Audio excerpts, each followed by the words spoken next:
What if I told you the price you pay at the pump is being decided by a conflict thousands of miles away? This is Kenya News Update today. Coming up, you'll discover how a single geopolitical flashpoint could send fuel costs soaring across Africa and what that means for your wallet. Meet Benjamin Boakye, the executive director of the Africa Center for Energy Policy. His job is to watch the global chessboard and predict the next economic shock. And right now, he's sounding the alarm.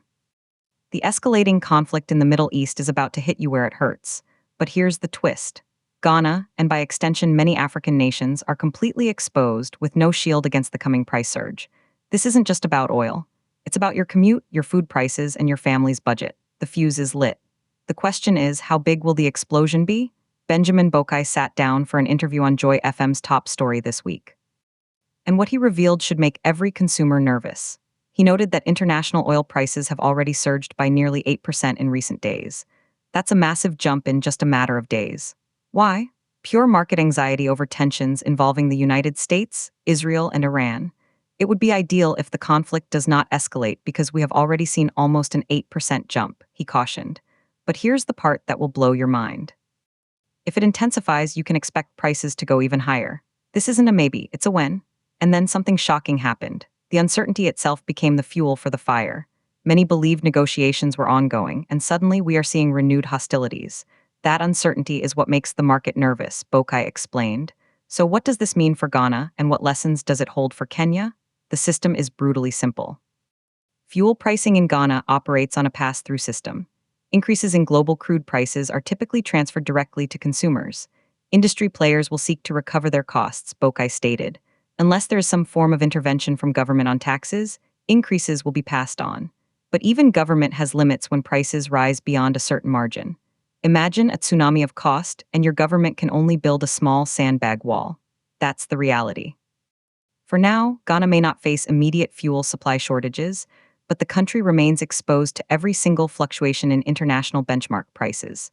The trajectory of the conflict remains unpredictable. It is largely in the hands of the US, Israel, and Iran. We do not know the strategy or how this will unfold. That's the terrifying part. The cost of your next tank of petrol is being decided in war rooms and diplomatic chambers far from African soil. The implications are massive. This goes beyond the pump. Prolonged instability in the Middle East could exert broader pressure on the global economy, with ripple effects on inflation and transport costs. Every product shipped, every matatu fare, every market good becomes more expensive. The controversy is clear. Some say this is just the free market at work. Others say it's an unacceptable vulnerability that leaves millions at the mercy of foreign conflicts. But here's the unanswered question. If a conflict half a world away can cripple our economies so easily, what are African leaders doing to build real energy independence? The payoff is a stark warning.